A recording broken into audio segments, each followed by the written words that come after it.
Assalamualaikum warahmatullahi wabarakatuh. Alhamdulillahilladzi qad kataba alaina as-siyam kama kataba alal ladzina min qablina la'allana minal muttaqin. Asyhadu an la ilaha illallah wahdahu la syarikalah wa asyhadu anna sayyidina Muhammadan abduhu wa rasuluh shadiqul wa'dil amin wa arsalahu rahmatan lil alamin, amma ba'du.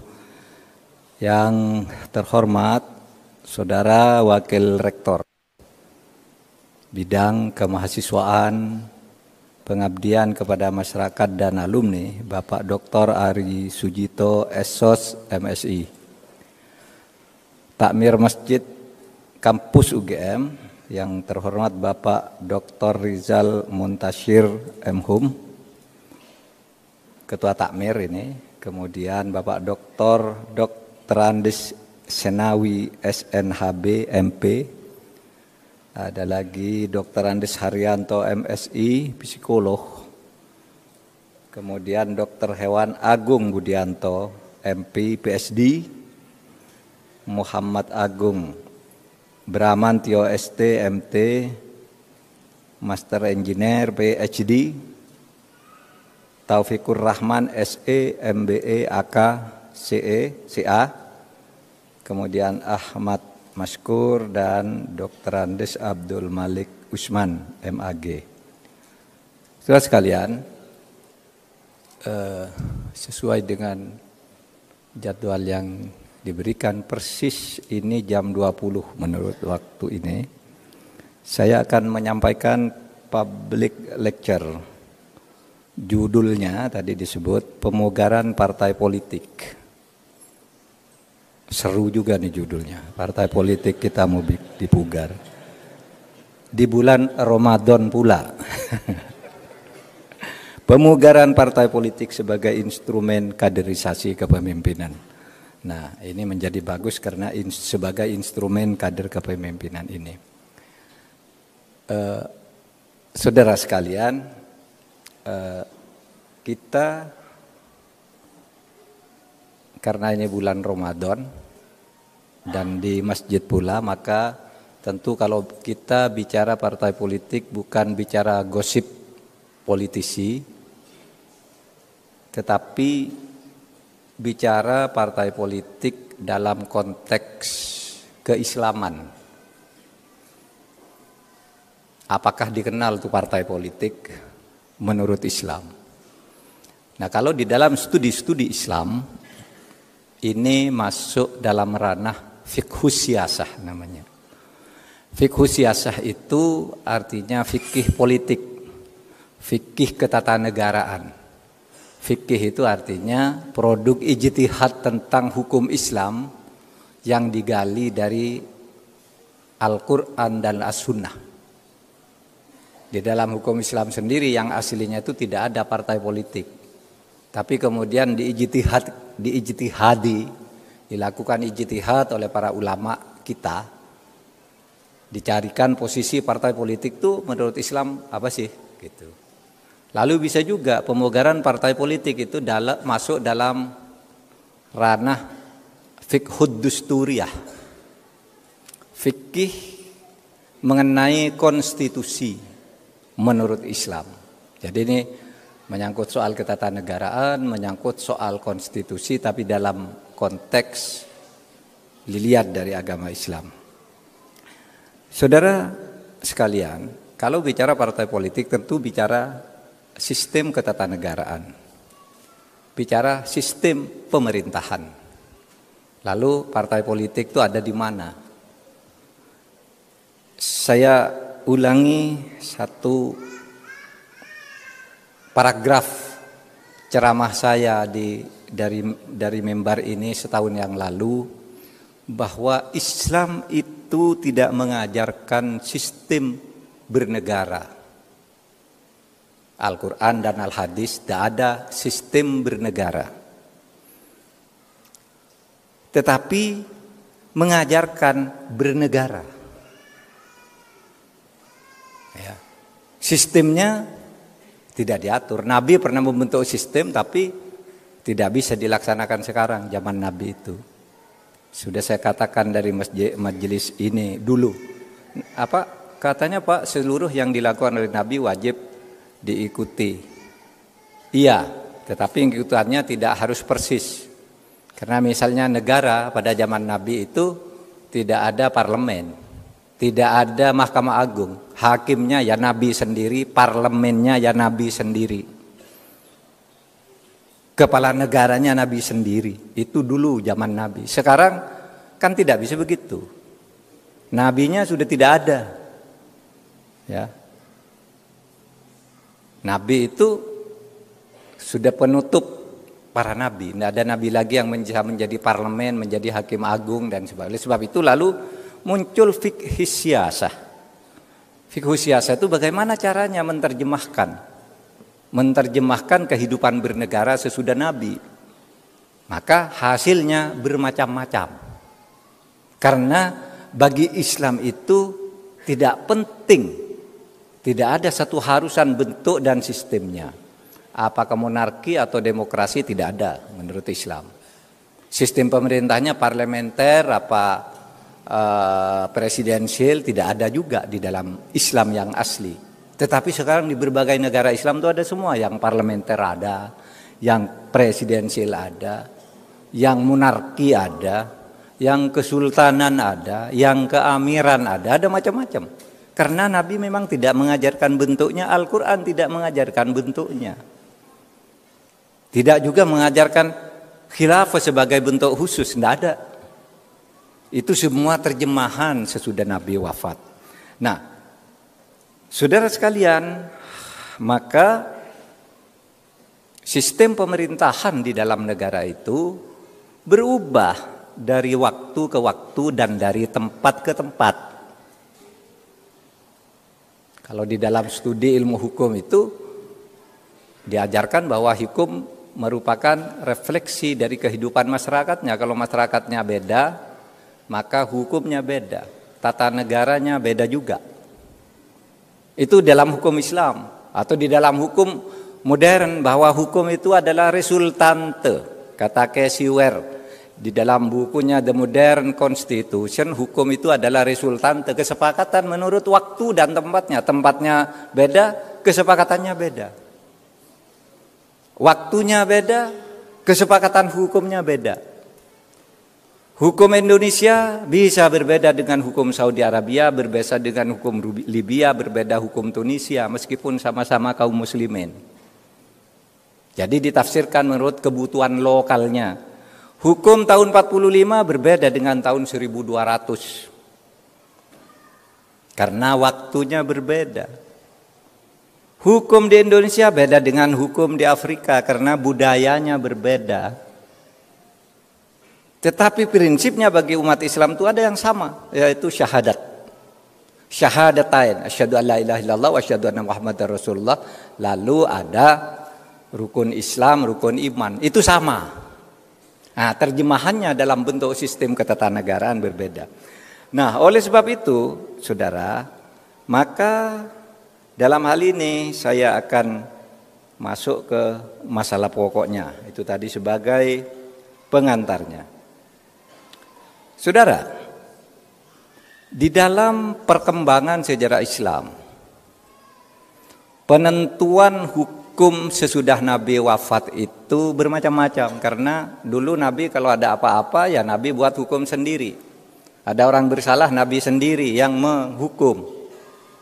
Gitu. Tapi sesudah Nabi wafat tuh kalau ada sesuatu, misalnya sekarang ini ada tindak pidana korupsi. Zaman Nabi itu hanya ada dalil laknatullah 'alar rasyi wal murtasyi.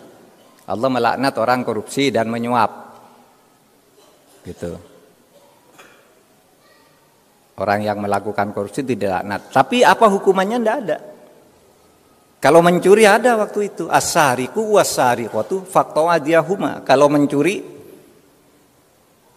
laki-laki dan perempuan potong tangannya, itu hukum pada saat itu. Tapi korupsi kan bukan mencuri.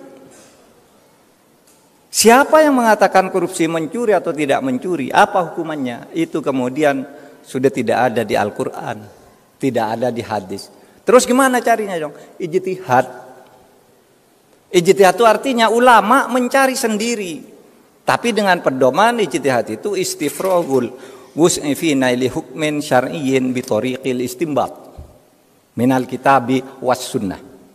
Ijtihad itu artinya apa? Menggali, mencurahkan akal pikiran serius mungkin untuk menggali ketentuan hukum syara yang ada di Al-Quran dan Sunnah, karena tidak ada di dalam Quran dan Sunnah lalu digali apa maksud korupsi ini. Misalnya saya sekarang sedang mengurusi TPPO, bukan TPPU ya,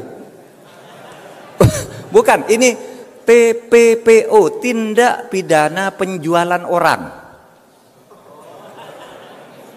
Iya, ini saya hari Kamis besok mau ke Batam, mau menindak ini karena ada pusat-pusat di mana orang tuh diberi paspor gratisan lalu dikirim ke luar negeri, kerja di kapal-kapal, kerja di luar negeri, tidak digaji, kalau meninggal dibuang di laut, tidak digaji, disiksa. Itu tindak pidana perdagangan atau penjualan orang. Zaman Nabi tidak ada tindak pidana penjualan orang. Gimana hukumnya coba? Siapa yang menetapkan hukum coba? Sekarang kalau ada TPPO, ada korupsi, ada pelanggaran lintas batas wilayah. Zaman Nabi dulu orang bisa melanggar lintas batas wilayah lalu kuasa atas daerah itu menjadi daerah baru bagi negara. Sehingga kalau dikatakan Islam kok nyebrang ke Eropa, memang waktu itu tidak ada hukum internasional yang melarang. Siapa bisa menguasai wilayah, dia menjadi wilayah negaranya. Sehingga pada waktu Romawi mempunyai menjadi dinasti yang sangat besar karena dulu tidak ada hukum internasional. Zaman Nabi Islam masuk ke Eropa, masuk ke Afrika. Itu pada waktu itu hidup bernegara memang begitu. Tapi sekarang kan tidak boleh. Siapa sekarang yang menetapkan aturan-aturan itu sesudah Nabi wafat? Nah disitulah kemudian di berbagai negara macam-macam. Ada yang dikeluarkan dalam bentuk dekret raja. Raja mengeluarkan keputusan, harus ikut. Tapi ada di beberapa negara Darul Ifta namanya. Yaitu majelis atau dewan fatwa. Jadi kalau ada masalah, ini penasihat raja yang diberi tugas membuat fatwa diberikan ke raja-raja lalu mengumumkan kalau raja setuju. Maka seperti di Mesir itu, saudara, kalau menyangkut hukum fikih itu yang memberi fatwa itu Universitas Al-Azhar, Grand Sheikh. Oh ini ada pencucian orang, gini hukumnya. Nah kalau di Indonesia, ini yang menetapkan parlemen bersama pemerintah. Karena tidak ada nabi di sini. Di Indonesia parlemen menetapkan, ada fatwa tidak? Ada fatwa majelis ulama, tapi fatwa majelis ulama itu sama sekali tidak mengikat. Fatwa Mahkamah Agung saja tidak mengikat, saudara. Apalagi majelis ulama yang bukan lembaga negara. Oleh sebab itu fatwa itu bisa berbeda-beda. Fatwanya Muhammadiyah dan fatwanya NU tentang Natalan bisa beda. Pondok pesantren bisa beda lagi karena fatwa itu sekali lagi tidak mengikat.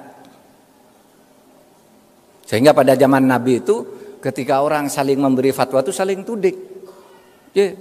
Pak Arijito gimana menurut pendapatmu, fatwamu gitu. Pak Arijito enggak mau, Pak saya enggak mampu itu, kasih ke Pak Mahfud aja. Pak Mahfud saya enggak mau, kasih ke Pak Muntasir. Enggak mau, kasih ke, terus berkeliling sampai ke Pak Arijito lagi.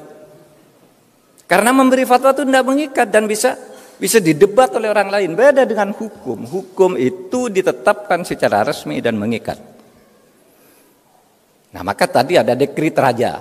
Di Saudi Arabia itu dekret Malik. Raja.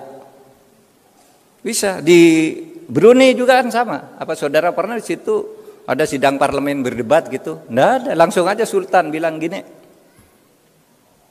Apa itu sah? Sah. Itu bagian dari produk ijtihad. Tetapi juga yang di sini sah bagian dari produk ijtihad. Nah, saudara sekalian, Dengan demikian, saudara, parpol itu adalah produk ijtihad yang sah di bidang ketatanegaraan. Kenapa sah? Karena dulu ketika Indonesia mau didirikan itu terjadi perdebatan. Apa yang mau kita dirikannya apa? Pada saat itu bentuknya apakah mau ikut mamlakah kerajaan seperti Saudi Arabia, ataukah mau ikut demokrasi? Terjadi perdebatan. Bung Karno usul kita bentuk negara republik. Republik itu demokrasi. Republik itu sebenarnya kata lain dari demokrasi. Respublika dan demos kratos atau kratein itu sama artinya. Pemerintahan rakyat. Bentuk republik kata Bung Karno. Yang lain usul enggak, bentuk monarki saja. Kerajaan. Akhirnya apa? Di voting. Di voting Bung Karno menang. 50 dari 62 anggota BPUPK, 55 orang dukung Bung Karno bikin negara republik. 6 orang dukung yang membuat kerajaan aja lebih bagus, lebih solid, lebih teratur sehingga semua keputusan langsung dilakukan oleh raja, tidak usah ribut-ribut. 1 orang abstain. Itu keputusan sidang BPUPK. Dokuritsu Sumbicho Sakai pada tanggal 10 Juli tahun 1945, 10 sampai 16 sidangnya. Nah, jadi menang nih demokrasi. Nah, kalau begitu demokrasi sudah menang sebagai produk perdebatan, itulah yang disebut produk ijtihad. Di dalam Islam itu disebut ijma' sukuti. Kesepakatan para ulama, ya secara diam, tidak usah harus bilang iya, diam aja itu sudah sepakat, artinya ijma' sukuti. Karena pada waktu itu Islam sudah diwakili oleh Bagus Hadikusumo dari Muhammadiyah, Nasir, Kahar Musakir, Mas Mansur, NU-nya ada Hasyim Asy'ari, ada Wahid Hasyim, ada Kiai Maskur. Ulama-ulama itu ada Al-Irsyata dari mana aja. Sudah kita sepakat sekarang demokrasi. Di sini sah sebagai al-mitsaq. Negara ini negara al-mitsaq adalah negara kesepakatan. Negara kesepakatan, negara perjanjian. Kata Muhammadiyah Darul Ahdi was Syahadah, kata NU al-mitsaq, itu sama artinya. Negara hasil perjanjian yang tidak boleh dilanggar. Siapapun yang melanggar itu bugot. Bugot itu memberontak dan harus ditumpas. Kecuali melalui jalan-jalan konstitusional, membuat kesepakatan baru. Siapa? Melalui konstitusional itu ya pemilu. Ikut pemilu lalu usulkan kesepakatan baru di situ. Nah, saudara, itulah fikih siasahnya, fikih politiknya. Nah, saudara sekalian, dengan demikian produk ijtihad yang disepakati di Indonesia ini adalah Negara Kesatuan Republik Indonesia yang berparlemen dan demokrasi perwakilan. Disitulah kemudian muncul harus ada parpol, partai politik. Nah, kalau diurut fikih siasahnya seperti itu. Nah, sekarang oleh sebab itu sejak Indonesia merdeka lalu apa? Karena ini negara demokrasi harus ada pemilu. Ya, ditulis di situ dalam waktu 6 bulan di Undang-Undang Dasar aturan tambahan ditulis begini, dalam waktu 6 bulan setelah perang Asia Timur Raya diselenggarakan pemilihan umum untuk memilih anggota DPR, MPR, Dewan Pertimbangan Agung. MPR, DPR, Dewan Pertimbangan Agung dan lain-lain lembaga negara lah. Pokoknya 6 bulan waktu itu. Karena apa? Karena ini negara demokrasi, harus ada pemilu. Nah, berdasar itu lalu pada tanggal 3 November pemerintah mengeluarkan maklumat wakil presiden tertanggal 3 November tahun 1945 yang isinya begini nih. Kepada seluruh rakyat Indonesia dipersilahkan membentuk partai politik yang sebanyak-banyaknya untuk menyalurkan aspirasi masyarakat berdasar kelompok aspirasinya. Bikin sebanyak-banyaknya nanti ikut pemilu, kata Bung Hatta. Nah disitulah lalu bermunculan partai politik yang kemudian sesudah diseleksi pada tahun 55 ikut pemilu. Nah disitulah masalah mulai terjadi, saudara. Hasil pemilu tahun 55. Ada DPR yang terbentuk, ada konstituante yang terbentuk. Konstituante bersidang di Bandung sejak bulan Maret tahun 56. Untuk apa? Membuat konstitusi baru, merumuskan ideologi negara yang baru. Karena waktu itu kan ribut tuh, kenapa kok dulu Piagam Jakarta kok enggak jadi Pancasila ya? Siapa nih yang mengubah? Terjadi perdebatan. Ya udahlah nanti selesaikan di pemilu. Jadi pemilu 55 kita perdebatkan lagi ini. Terjadi perdebatan lagi. Mulai bulan Maret tahun 56 sampai bulan Juli tahun 59. 3,5 tahun berdebat. Ganti ideologi, ganti tidak. Nggak bisa tercapai. Sampai akhirnya apa?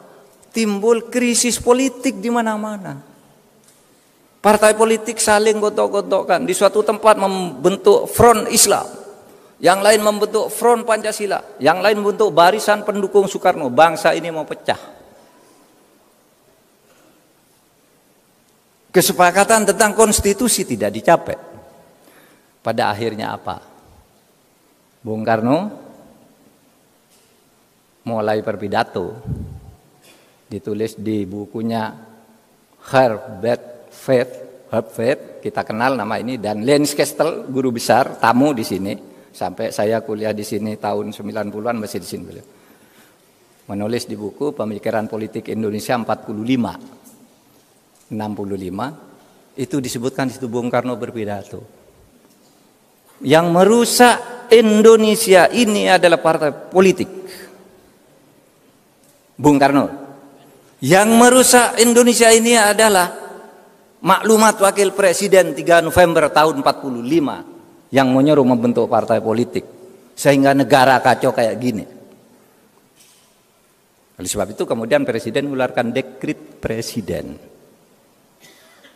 untuk menyelamatkan Indonesia, menghentikan kontroversi soal Piagam Jakarta dan Pancasila dan sebagainya. Maka Bung Karno menyatakan membubarkan konstituante, membentuk MPRS, DPRS dan DPAS, dan kembali ke Undang-Undang Dasar 1945. Nah, di situ timbul kontroversi sudah mulai terhadap partai politik ini. Saudara, waktu itu kita agak marah kali ya. Waktu membaca sejarah itu, kok begitu ya Bung Karno ini. Partai politik hasil pemilu dibubarkan. Yang berhak memberlakukan undang-undang dasar bukan presiden, itu seharusnya konstituante. Lalu ditulis di sejarah ketatanegaraan kita, Bung Karno melanggar konstitusi sehingga dijatuhkan pada tahun 66. Tapi saudara, kalau saudara lihat kehidupan partai politik sekarang ini, rasanya Bung Karno benar. Partai politik suka ngaco itu. Ya kan itu yang dilakukan oleh Bung Karno. Lalu kalau enggak negara ini pecah. Dulu kita maki-maki Bung Karno setiap penataan P4, demokrasi terpimpin ini salah. Lalu sesudah saya jadi menteri nih tahu, oh iya ya. Bung Karno ini enggak salah kalau dibiarin kayak gini, enggak dilawan. Enggak ditreatment dengan tegas, negara ini bisa hancur, saudara. Kalau zaman Bung Karno dulu kehancurannya mungkin pertentangan ideologi. Sekarang bisa karena persoalan korupsi dan ketidakadilan.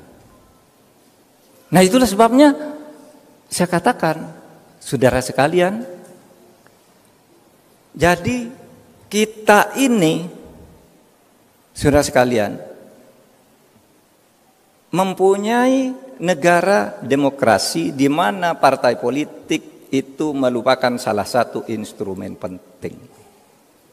Itulah sebabnya zaman Pak Harto itu partai politik Yang zaman Bung Karno yang ikut banyak sekali sampai perorangan ikut ini ikut. Zaman Pak Harto dijadikan 10 aja yang boleh ikut. Pemilu pertama tahun 71, saudara yang sudah ada di tahun 71 ingat ada 10 partai politik. Tapi tahun 73 oleh Pak Harto disederhanakan, 3 aja biar enggak ribut-ribut. Ternyata lalu kemudian 3 partai ini dikooptasi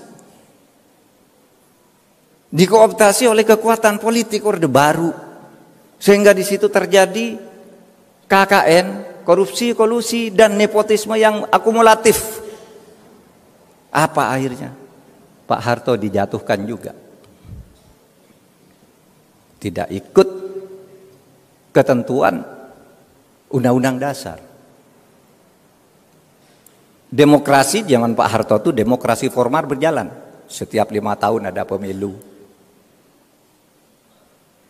Pemilunya ya direkayasa, tidak pakai survei, saudara, udah pemenangnya udah tahu. Ya. Kalau sekarang ini kan asik nih, asik saudara, jangan salahkan situasi sekarang ini survei. Besok yang akan menang Anies, besok yang akan menang Ganjar, besok yang akan menang Prabowo. Tidak apa-apa, survei dulu tidak boleh.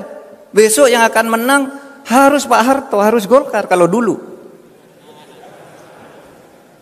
Udah diatur semua partainya, makanya dulu ada ABG, ABRI, birokrasi, Golkar. Itu yang menentukan pemenang. Saya kemarin cerita di PDIP, begini saya bilang, itu ada kejadian lucu tuh. Menurut Undang-Undang Susduk MPR, DPR, dan DPRD, susunan kedudukan MPR, DPR, dan DPRD di tahun 1997 disebutkan bahwa DPR terdiri dari 11 fraksi dan setiap partai harus punya minimal 1 orang wakil di dalam fraksi itu. Tiba-tiba karena pemilunya tidak adil, bersemangat nih PDI waktu itu dipimpin Suryadi, Bu Mega juga ada masih menjadi bagian dari itu tapi udah pecah. PDI dikerjain. Apa? Di Sumatera Utara ternyata PDI hanya dapat 10 kursi. Di seluruh Indonesia hanya dapat 10 kursi dari sebelumnya 44 kursi. Tinggal 10 karena dikerjain sedemikian rupa, diteror pemilihnya, dicurangi. Akhirnya apa? Sesudah pemilu diumumkan kaget. Loh, ini kalau kursinya hanya 10 bertentangan dengan Undang-Undang Susduk. Kan katanya setiap komisi harus ada 1 wakil. Nih PDI hanya 10, terus siapa nih wakil satunya? Saudara anda pakai pemilu ulang, tiba-tiba diumumkan oleh Gubernur Sumatera Utara Kaharudin Nasution. Di Sumatera terjadi kesalahan perhitungan sehingga PDI menjadi tambah 1 kursi, genap 11 sekarang. Nggak pakai pengadilan tuh langsung dapat kursi. Karena apa? Semuanya sudah direkayasa. Saudara pasti masih ingat tuh. Baca media hasil pemilu tahun 97, pemilu terakhir Orde Baru. Nah sekarang kan tidak bisa begitu. Pemilunya sekarang sudah baik, saudara. Udah baik. Masih curang? Iya masih curang, tapi yang curang sekarang bukan pemerintah. Yang curang tuh partai-partai sendiri. Golkar mencurangi PAN, PAN mencurangi Golkar di tempat lain. Sehingga saling gugat. Nggak ada pemerintah. Loh, KPU nggak beres. KPU itu bukan pemerintah. KPU itu yang membentuk DPR. Hasil partai pemilihan orang-orangnya partai politik semua yang memilih. Ini pemilu yang sekarang. Tetapi saudara, dari liberalisasi politik yang seperti itu, kemudian lahir apa? Ya. Yang lahir adalah politik transaksional, politik biaya tinggi, sehingga sekarang orang karena pemerintah tidak ikut ngawasi, bisa beli ke KPU di tingkat bawah. Di suatu tempat di Jawa Timur beli ke bupati, bupati itu yang ngatur lurah-lurah semua, lurah itu yang kemudian ngatur suara untuk setiap orang, bukan hanya untuk setiap partai, untuk setiap orang. Sehingga misalnya orang Papua bisa aja kalau dengan lurah, kenal dengan lurah itu menjadi wakil dari Jawa Timur, karena suaranya bisa diatur. Sekarang. Nah, ini pilihan politik kita ini sudah benar apa tidak? Ini persoalannya. Kalau mau membongkar pembongkaran partai politik, gimana nih cara membongkarnya? Apa ngubah sistem pemilunya? Atau apa? Sehingga sekarang ini, saya kemarin bicara kok susah ya mengajukan aspirasi-aspirasi yang baik bagi pembangunan hukum, tetapi selalu gagal di DPR.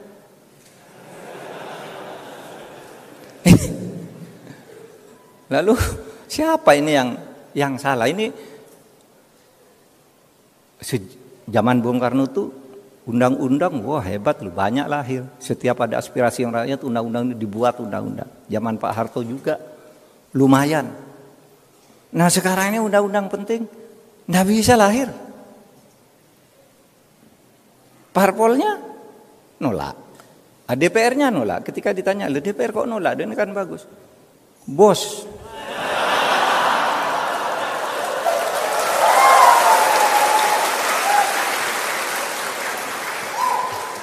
Enggak, ini kuliah.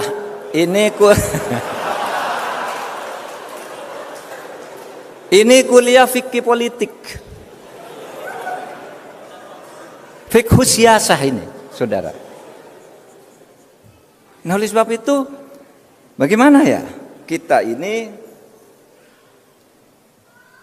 sekarang memperbaiki. Sehingga kalau saya rangkum yang tadi itu, pertama, di zaman demokrasi liberal dulu banyak parpol, berkelahi hampir membuat negara pecah.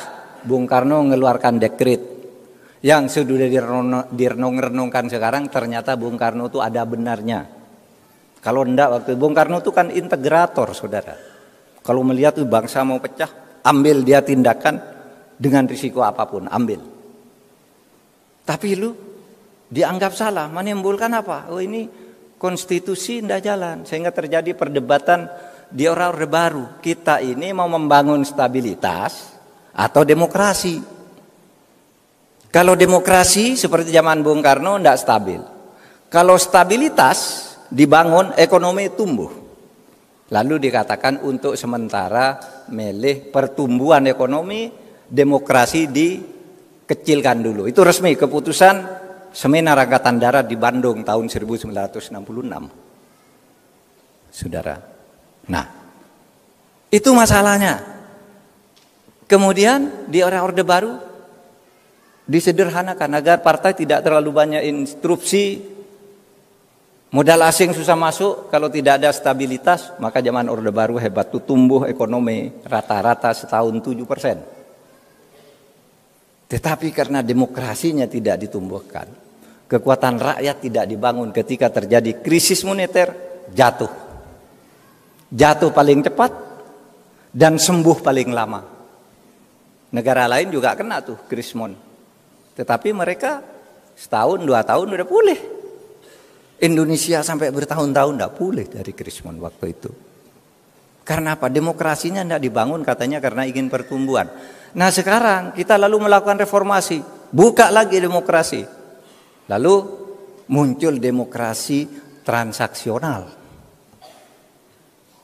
Saya dulu kan marah-marahi orang itu. Demokrasi, saya bilang di Indonesia itu demokrasi transaksional, demokrasi uang. Mau kepala daerah itu tidak ada kepala daerah yang tidak dibiayai oleh cukong. Sebagus apapun ada yang biayai. Ya, enggak semuanya Pak, ya betul. Berapa? 84% kata KPK. KPK itu menyatakan resmi, hasil temuan KPK 84% kepala daerah di Indonesia dipilih melalui cukong. Apa kemudian kalau orang kepala daerah nggak dipilih melalui cukong, sesudah jadi dia minta konsesi ini, izin ini jangan dikeluarkan, perusahaan saya ikut tender ini harus menang, dan seterusnya. Akibatnya apa?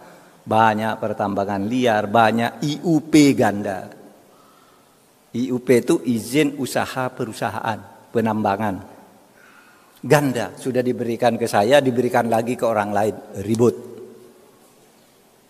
Maka kemarin sangat mengagetkan ketika indeks persepsi korupsi kita turun anjlok. Itu Pak Jokowi udah membangun dengan baik, naik terus. Sejak ini sampai mencapai 38, tiba-tiba anjlok ke 34. Kaget kan? Waktu peringatan 1 abad NU di Sidoarjo itu, saya sebenarnya punya tugas melepas lomba gerak jalan warga Nahdien. Tapi Pak Jokowi ngajak pulang ke Jakarta, ikut satu pesawat. Saya tidak jadi ikut acara NU lanjutannya, bicara tentang indeks persepsi korupsi. Apa yang terjadi? Saya bilang, Pak, masalahnya ada di berbagai sektor. Dari mana Pak Mahfud tahu? Tahu karena saya ngundang Transparansi Internasional ke rumah saya, ngundang Litbang Kompas ke rumah saya, ngundang partnership yang selama ini bergerak menilai tentang korupsi. Kesimpulannya apa, Pak? Kesimpulannya itu, korupsi itu ada di birokrasi, terutama perpajakan dan bea cukai. Clear itu kesimpulan Transparansi Internasional. Nah, di situ Pak Jokowi sudah agak agak takjub, agak heran gitu, diperbacakan. Kok enggak sembuh-sembuh? Nah, kemudian ada di mana? Korupsi itu ada di DPR.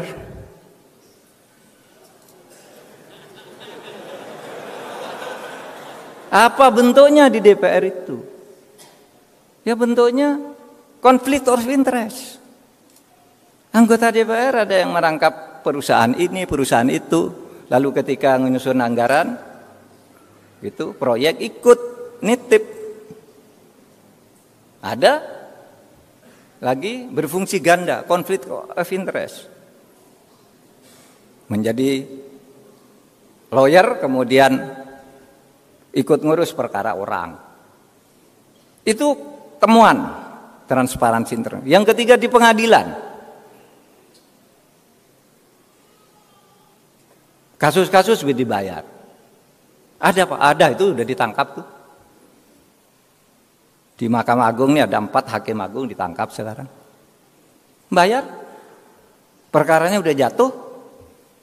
Kan perkara udah dijatuhkan itu enggak bisa diubah. Saudara. Hakimnya aja ditangkap. Itu katanya di Mahkamah Agung. Dan itu internasional, saudara. Investor-investor asing yang memberitahu itu. Pak, kalau kami urusan tuh harus ke DPR bayar sekian. Pajaknya kena sekian. Dinego sesudah ini ditawar begini. Sudah kami mau bayar pajak penuh. Tapi diminta udah turun aja tapi sisanya dibagi. Udah tahu semua catatannya, saudara. Sehingga wah, kok enggak sembuh-sembuh ya? Gitu yang muncul. Ini yang harus kita perbaiki di dalam ketatanegaraan kita yang pada sore hari ini kita bicara tentang parpol. Ya. Nah, saudara sekalian, kalau kita teliti lebih lanjut, reformasi di awal periode era reformasi itu kan kehidupan partai politik itu bagus banget. Pemilu terbaik sesudah Orde Baru adalah pemilu era reformasi pertama tahun 99, di mana PDIP menang mutlak dibandingkan yang lain lah, 36%. Yang lain dibagi ke sekian banyak partai, tapi 36% diambil PDI sendiri. Karena demokrasinya waktu itu bebas. PDI banyak pendukungnya, menang. PDIP dipimpin Bu Megawati menang. Dan saudara coba lihat, pemilu yang baik, hasil pemilu tahun 99 sampai 2004. Tidak ada korupsi. Bagus, DPR-nya bagus, produknya bagus-bagus, lahir undang-undang KPK, undang-undang MK, undang-undang Komisi Yudisial. Korupsi tidak ada. Saya pernah jadi Menteri Pertahanan, tidak ada kasus korupsi saat itu. Zaman Habibie tidak ada korupsi baru, takut semua. Jangan Mbak Mega juga korupsi, tidak ada. Mungkin ada persoalan penjualan aset yang apa?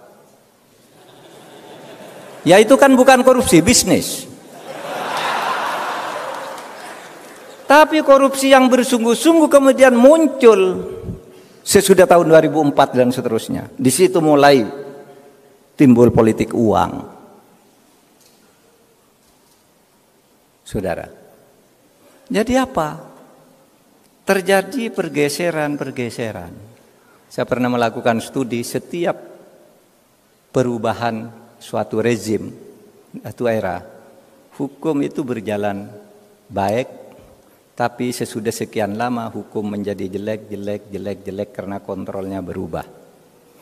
Coba awal kemerdekaan bagus tuh hukumnya, tapi lama-lama timbul konflik. Awal demokrasi terpimpin, semua tertib. Tapi lama-lama terjadi kesenangan berkepanjangan. Awal Orde Baru hebat. Kebebasan pers, undang-undang DPR apa diatur semua. Bagus awalnya. Minimal tahun 66 sampai tahun 69 bagus. Mulai pemilu 71 mulai jelek. Era reformasi juga bagus banget. Tapi lama-lama terjadi degradasi. Nah ini yang harus kita perbaiki, saudara. Sehingga dengan demikian apa ingin saya katakan pada menit-menit terakhir ini, saya ingin menyampaikan hal-hal sebagai berikut. Saudara, parpol itu adalah instrumen konstitusi untuk menjaga negara. Oleh sebab itu partai politik harus diperbaiki tata kelolanya dan proses rekrutmen politisinya. Banyak orang mengatakan sekarang di medsos, bubarkan DPR, bubarkan parpol. Saudara, itu adalah pilihan yang sangat jelek. Saya ingin tegaskan, daripada tidak ada DPR, daripada tidak ada parpol, lebih baik kita hidup bernegara ini mempunyai DPR dan mempunyai parpol meskipun jelek. Iya, begini saudara. Kalau negara berubah ke monarki, potensi kesewenang-wenangan di dalam negara apapun, kalau monarki itu potensi kesewenang-wenangannya besar. Sementara masyarakat tidak punya peluang untuk mengontrol. Di dalam sejarah kebangunan khilafah Islam, itu pelanggaran dan kesewenang-wenangan luar biasa banyak terjadi. Pembunuhan terhadap ulama-ulama itu terjadi di khilafah Islam karena beda pandangan politik, memberi fatwa yang berbeda. Imam Hambali yang kita ikuti ajaran fikihnya sampai sekarang dipenjara, dianiaya karena beda pendapat dengan khalifah. Dan tidak ada yang berani ngontrol. Tetapi coba kalau demokrasi meskipun partainya jelek, nah bisa dia punya pulang konstitusi mengatakan partai gitu. Dalam situasi tertentu partai meskipun jelek ini bisa dipakai untuk memperbaiki negara. DPR harus ada untuk menyelesaikan masalah. Oleh sebab itu jangan berpikir dalam situasi sekarang udahlah berubah negara kita jangan menjadi demokrasi, tidak boleh. Harus tetap demokrasi. Pilihannya partai dan DPR harus diperbaiki bersama-sama, saudara. Ya. Nah, yang kedua, partai politik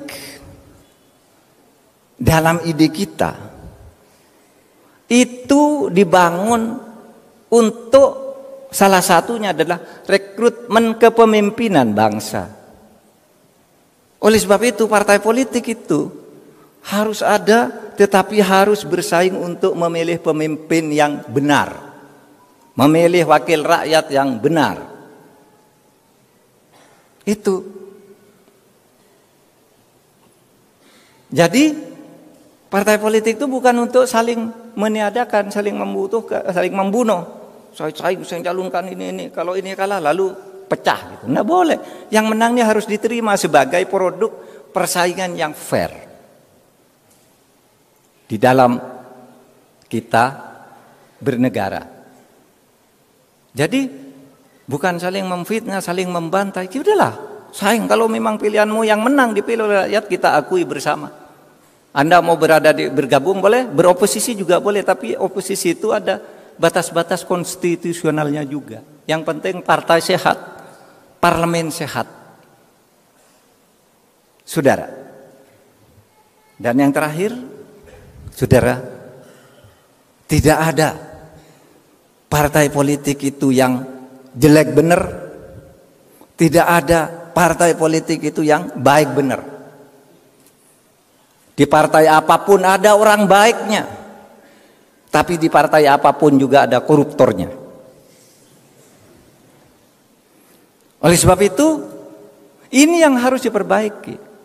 Dan bagi kaum muslimin, ya, karena partai politik itu sama fungsinya adalah untuk memperbaiki, dan tidak ada kebaikan mutlak di satu partai, tidak ada kejelekan mutlak di satu partai, maka kita ini umat Islam itu boleh memilih partai apa saja, asal niatnya ingin memperbaiki negara.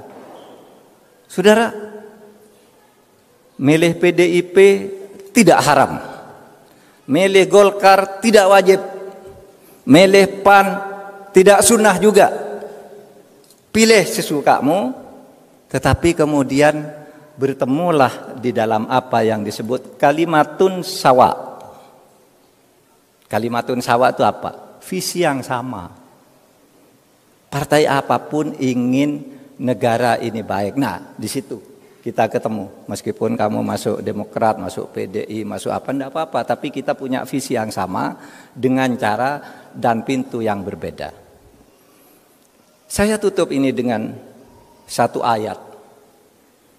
Kisah Nabi Yakub ketika suatu saat anak-anaknya tertangkap di Mesir oleh aparat penegak hukum Raja Mesir, yaitu Yusuf. Anak-anaknya Yakub itu datang ke Mesir minta jatah karena waktu sedang terjadi paceklik, lalu diangkat oleh Nabi Yusuf, panggil tuh orang-orang tuh ke situ. Kata Nabi Yusuf melihat saudaranya, dipanggil, ditanya, katanya, kamu dari mana? Saya dari Kanaan. Siapa ayahmu?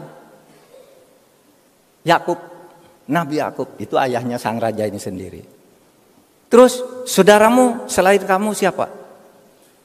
Yang selain saya masih ada satu anak kandung saudara kami, yaitu Bunyamin.